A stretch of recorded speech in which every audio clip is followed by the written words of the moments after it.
Here's advice that you hear all the time. Eat more whole grains. That sounds straightforward enough, and it's a term we toss around quite a bit. But what exactly is a whole grain anyway? And how can you be sure that the foods you buy are truly whole grain? First, a quick anatomy lesson.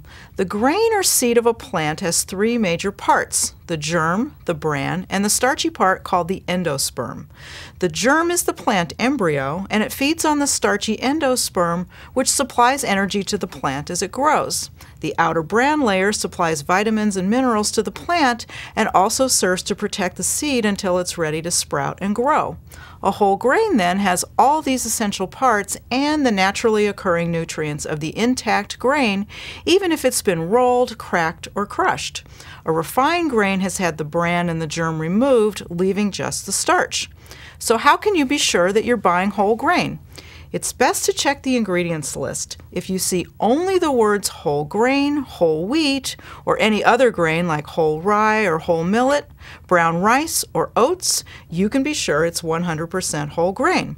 But if the label says multigrain, that doesn't ensure that the food is 100% whole grain. You need to look down the list of ingredients to be sure. Some foods are made with whole grain, but they may actually contain very little. And wheat flour isn't the same as whole wheat flour. It's usually refined white flour. And don't judge a product by the color. There are plenty of breads on the shelf that are colored brown so they look like healthy whole grain, but they're not. Whole grains are generally good places to find fiber, but the fiber content of whole grains varies quite a bit, so you can't judge if a product is whole grain by looking only at the fiber content. You might find a high fiber bread that's made from white flour with bran added to boost the fiber content, but it's not whole grain.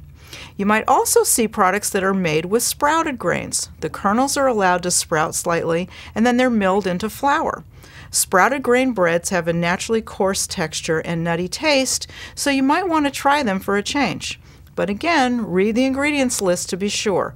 Most sprouted grain products are 100% whole grain, but not all.